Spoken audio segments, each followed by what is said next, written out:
you're going to be manipulated, bullied, moved around, used by others. Hi guys, how's it going? Welcome to Going Dotty. I'm Tracy Egan, and in today's video within the ego series, we're going to be looking at why egos are unsafe to be around and what can happen when we spend too much time with them. So let's crack into it.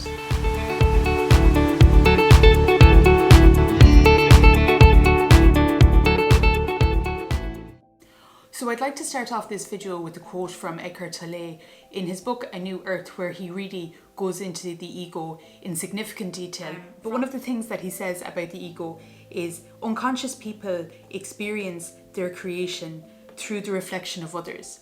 And that's something that we have to be really mindful of and wary of, because what this essentially means is that the ego is creating through you and of you, and therefore that which they should be doing themselves within their own energetic system, they're actually ciphering and taking this off others. And that's one of the reasons why it can be very detrimental to be around an ego. We can't, as we have seen in earlier videos, we can't trust the ego. You know, the ego is always going to be coming at us with an agenda. They're always going to be coming at us with this alternative purpose. And when they're not being honest in their intentions, what they're doing and why they're enacting the way that they are, if we fall under their spell, then we find ourselves in a very vulnerable role and position. It's very unsafe to be sitting in space with an ego, because as soon as you relax within your energetic system, as soon as you allow yourself to breathe, and as soon as you start to trust the motion of the moment, that's when an ego will attack. You know, as mentioned before, so much of this happens in the invisible planes of the energetic system and the spiritual body, the psyche of us and our larger form. And it's very interesting to look at how the intentional nature of a person and their energetic system intuitively knows just how to operate to, you know, lure you in, get you in that false sense and state of safety, and as soon as you're there, they pull the rug from underneath you. This all happens through the power of the inner eye and perception. And in one way, it's really amazing to look at how powerful the inner eye and the perceptional self is. But when you're being held in a moment with them, one of the truths that occurs is that you are held in their force field. You are being held by their magnetic energy, and you are being manipulated and moved. They are distorting and moving you within the chessboard of your own life. And this is one of the key reasons why we need to empower ourselves back from the ego, because if we are not in charge of ourselves, if they are in charge of us, then we are not in charge of ourselves. And if you're not in charge of yourself, you're going to be manipulated, bullied, moved around, used by others, and presumably until, you know, an individual reaches a breaking point where they find themselves in a position of having to learn about this stuff, about having to do this work. Because if they don't, and if we don't engage in this kind of work, we find ourselves, you know, moving vicariously through the motions that others create for us. But it's never with our best interests in mind. The ego fundamentally is saturated with the self. It cannot and does not care about other people. It's very superficial in its nature, and it will pretend to care about people, and it will purport as if it is operating in a valuable manner and model. But the reality is that an ego is always going to be taking and draining from those around it. This is why we really want to be considering our mental health, our emotional health, when we're around egotistical people, narcissists, toxic relationships, toxic environments, because they affect us across all levels. You know, your energetic system is your psyche. Your psyche is your mental sense of self, your mental state. It connects in with your emotional body and your emotional units. And when we are in these unsafe places and spaces, our physical body will respond to that. We'll have a cortisol response. We'll be in a highly stressed mode. Maybe that will manifest through, you know, overeating or comforting ourselves in one way, shape or form that isn't actually good for our overall health. So we can see that these relationships really do affect us across the spectrum, and that's why it becomes a responsibility of us and of our own to deal with these egotistical, narcissistic, toxic relationships, because it's detrimental to us across all levels of our being and our form. Egos create through projection. They externalize themselves onto the world. they hold themselves there and they force others to uphold their world for them.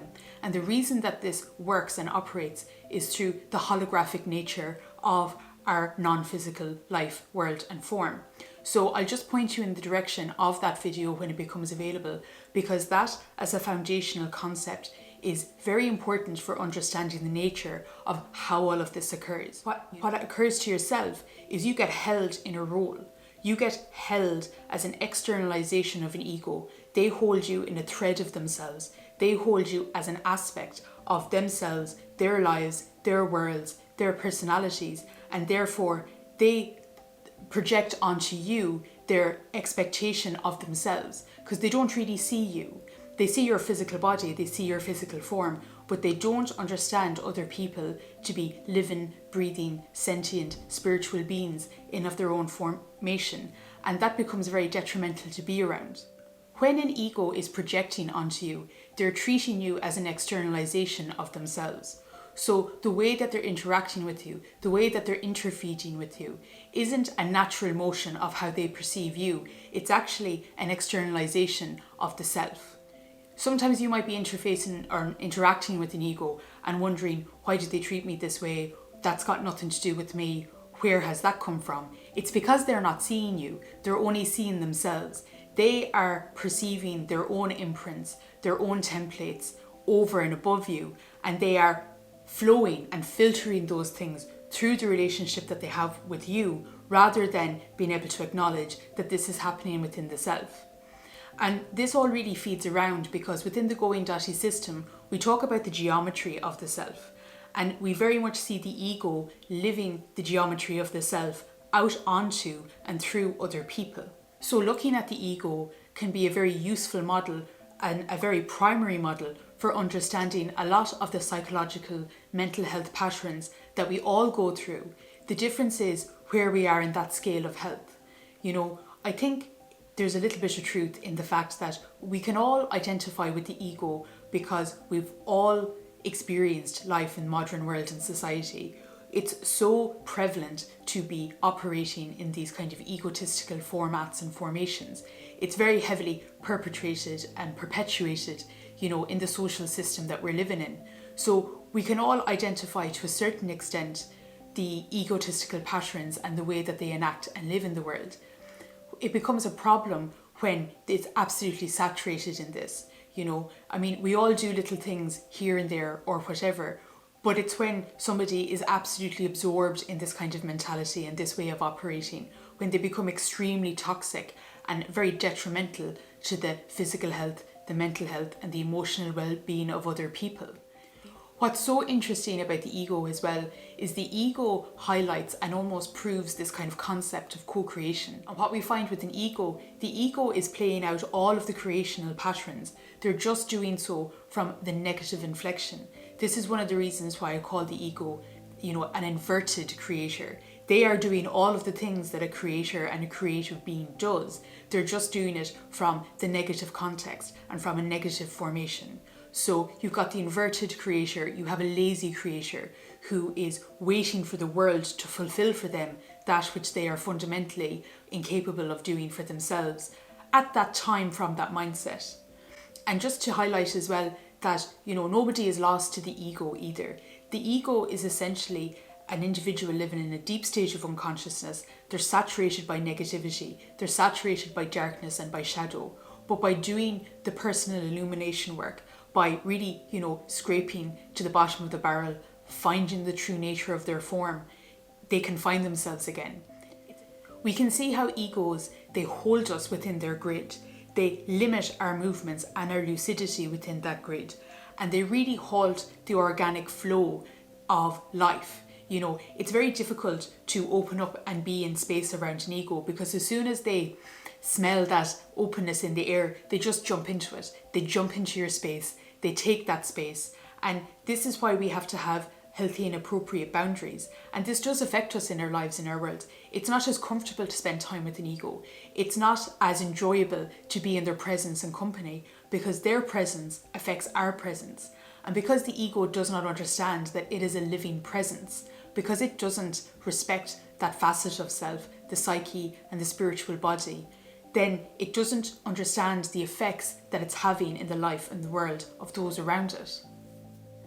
So that's it for today's video on why it is generally quite unsafe to be opening yourself up, spending time and space with an ego. I hope you found this useful. Please let me know in the comments below if you have any thoughts or ideas or anything that you'd like me to get into further. I'd be very happy to do so. Please like the video if you've found it useful. That's a really good feedback tool for me. Please subscribe to the channel if you think it's going to help you in your life, your world and your journey. Thank you so much for spending your time with me today, and I will talk to you guys again. So look after yourselves.